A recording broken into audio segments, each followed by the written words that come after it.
At first, I thought it was just a trick of the mind, a momentary illusion caused by fatigue or stress.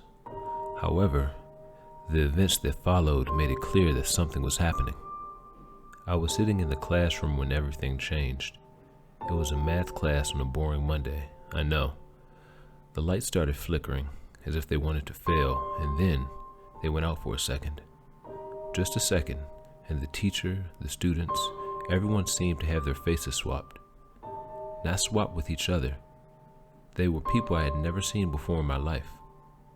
I blinked, trying to adjust to the new reality, but the confusion only grew. I felt dizzy and stood up impulsively. The teacher, now with a strange and unfamiliar face, looked at me with a concerned expression. "Are you okay, Ryan?" I was panting. Yes, Mr. Grimshaw."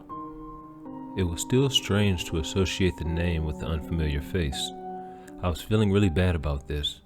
It was almost like a panic attack. "You don't look good at all. Why don't you go get some fresh air outside?" I took a step, but stumbled. He held me. "Okay, maybe it's better for you to go home. I'll call your parents. Sit in the courtyard to get some air and don't exert yourself." I was apprehensive. They called my dad to pick me up, and I just wanted to find him and tell him everything that was happening. "Ryan, is everything okay, son?" His familiar voice echoed.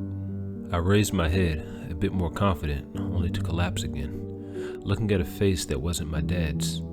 I started to sweat, and tears filled my eyes. I thought about running or not going with this stranger, but the car was really my dad's. Was I going crazy? At home, as you might imagine, my mother was unrecognizable too.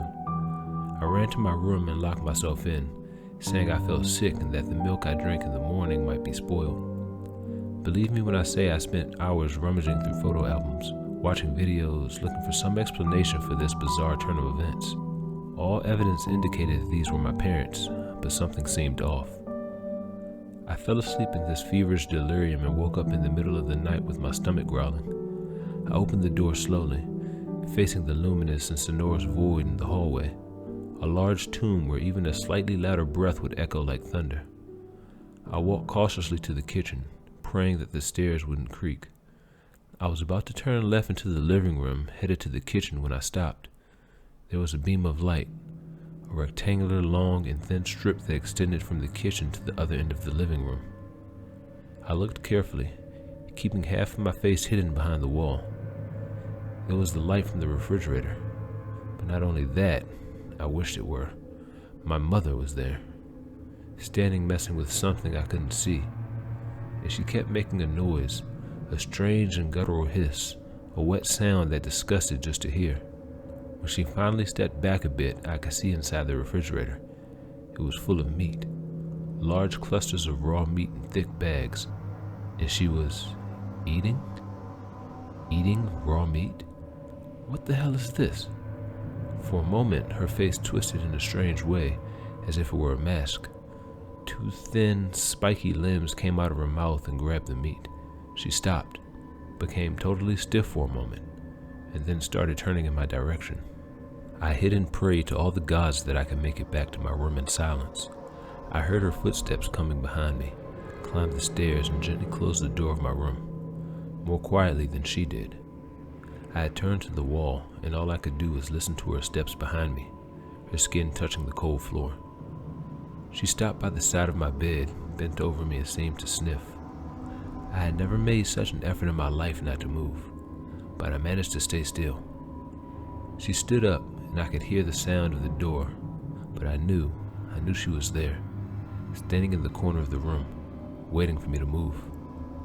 Amidst this panic, after I don't know how long, I fell asleep. I woke up to my alarm clock, put on my uniform quickly. All I wanted was to get out of that house. However, my mother opened the door, and I froze a bit, having a flashback from the previous night. "Where do you think you're going, young man? You're sick. Need to rest." "No, Mom, it's okay. Seriously, I'm fine. I talked to the school principal and you're going to spend the week at home." She sat on the bed beside me. "Look at you, sweating." She wiped my forehead. "If it continues like this, we'll have to go to the doctor." "I'm fine. Mom, let me go to school, please." I've never seen you so eager to go to class. Is it some girl?" She laughed. "Here's the deal. The grass is high and your father seems too busy with his football to do it.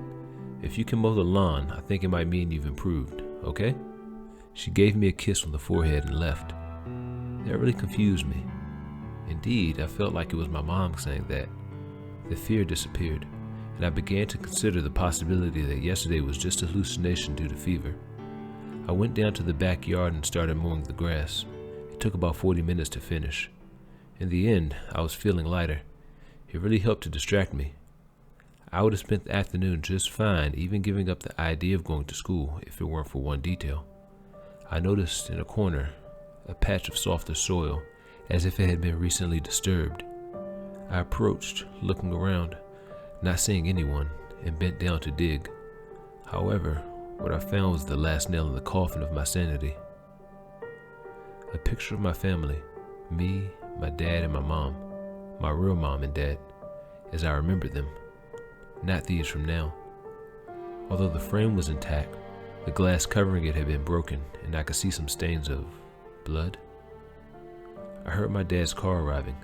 I hid the picture and buried it, going back to my room before he came into the house. I'm alternating between pretending to be asleep and feeling sick, but I don't know if it worked. As I type this, I can hear my mom coming up the stairs. She's humming, and now her voice sounds more distorted, saying, "Come, Ryan, it's time to take a walk with your parents."